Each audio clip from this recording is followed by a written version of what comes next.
नमस्कार। बिहार मिथिला न्यूज में आपका स्वागत है। मैं मनोज। देखिए, बिहार सरकार के द्वारा करीब 50 से ज्यादा आईएएस अधिकारियों के तबादले हुए। इसमें भागलपुर के आयुक्त को दरभंगा प्रमंडलीय आयुक्त बनाया गया। प्रमंडलीय आयुक्त के रूप में हिमांशु कुमार आज पदभार ग्रहण करने पहुंचे। सबसे पहले उन्हें आज सलामी दी गई। वहां मौजूद तमाम बड़े अधिकारी मौजूद थे। इस मौके पर दरभंगा डीएम, एसएसपी के साथ और बड़े एसडीओ सभी पदाधिकारी मौजूद थे। सभी ने उन्हें बधाइयां दी। इस क्रम में उन्होंने पदभार ग्रहण करने के बाद कहा कि दरभंगा प्रमंडल काफी महत्वपूर्ण है और इसकी अलग पहचान है। वो अपने कार्यों से इस क्षेत्र की जनता को भावनाओं को अनुरूप कार्य करेंगे।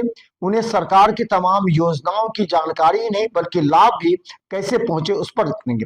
उन्होंने कहा शिक्षा चिकित्सा के क्षेत्र में वो और ज्यादा महत्वपूर्ण दिशा में काम करेंगे। उन्होंने कहा कि उनके साथ तमाम अधिकारी काम करेंगे। हम बता दें, इससे पहले जो आयुक्त थे उनके द्वारा जितने कार्य हुए उसकी भी समीक्षा कर उन कार्यों को भी आगे बढ़ाने का प्रयास करेंगे। तमाम कमिश्नरी के तमाम कर्मचारी ने आज उनसे मुलाकात की और सभी ने उन्हें आने वाले समय के लिए बधाई दी ताकि मिलकर इस कमिश्नरी का विकास हो सके। देखिए किस तरह हिमांशु कुमार नए कमिश्नर का स्वागत किया गया। दरभंगा एक महत्वपूर्ण कमिश्नरी है बिहार राज्य,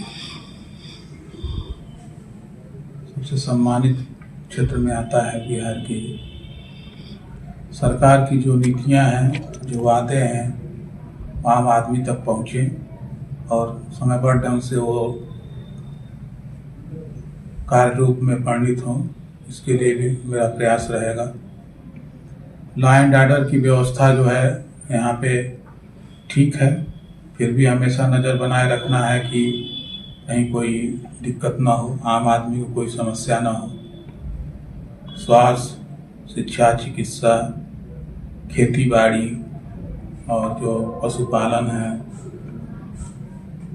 और मत्स्य पालन है, तो यहाँ पे मखाना के लिए ये क्षेत्र प्रसिद्ध है। इस सब पे मेरा फोकस रहेगा और आम आदमी के लिए सुख सुविधाएं जो भी सरकार ने वचन दिए हैं वो पूरा करने की कोशिश करेंगे।